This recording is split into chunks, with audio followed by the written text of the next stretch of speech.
మానస్ నాగులపల్లి నటుడిగా చైల్డ్ ఆర్టిస్ట్గా కెరీర్ మొదలుపెట్టారు. 2011లో జలక్ చిత్రంలో హీరోగా ఎంట్రీ ఇచ్చారు. గ్రీన్ సిగ్నల్, కాయ్ రాజా కాయ్, ప్రేమికుడు, గోలీ సోడా ఇలా పలు చిత్రాల్లో హీరోగా నటించాడు. అవేవీ మానస్కు పెద్దగా గుర్తింపు తీసుకురాలేదు. 2021 ప్రసారమైన బిగ్ బాస్ తెలుగు 5లో మానస్ కంటెస్టెంట్గా నిలబడ్డారు. బిగ్ బాస్ షోలో మానస్కు మంచి పాపులారిటీ తెచ్చిపెట్టింది. స్ట్రాంగ్ ప్లేయర్గా ఫైనల్కి కూడా వెళ్ళారు. హౌస్లో మానస్కి మంచి పోటీగా నిలబడ్డారు. ప్రియాంక సింగ్కు మానస్ అంటే చాలా ఇష్టం. హౌస్లో మగవాళ్ళందరూ నాకు అన్నయ్యలే, ఒక మానస్ తప్పని ప్రియాంక ఓపెన్గా చెప్పేసింది. ఎప్పుడు ప్రియాంక మానస్ చుట్టే తిరిగేది, అతడికి సేవలు కూడా చేసేది. మానస్ ప్రియాంకకు పూర్తిగా దూరం పెట్టలేదు, అలా అని దగ్గర కూడా కాలేదు. ఆమెతో స్నేహం చేశారు.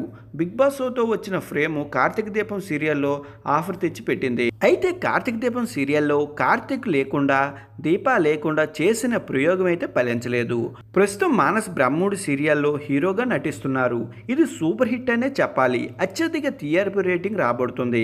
బ్రహ్మముడి సీరియల్ కార్తీక దీపం 2 మించి బ్రహ్మముడి సీరియల్ ఆదరణ దక్కించుకుంది. అంతేకాకుండా గత ఏడాది నవంబర్లో మానస్ వివాహం చేసుకున్నారు.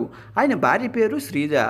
ఇది పెద్దలు కుదిర్చిన వివాహం. మానస్ శ్రీజ వివాహం బంధుమిత్రులు, టాలీవుడ్ సెలబ్రిటీలు హాజరయ్యారు.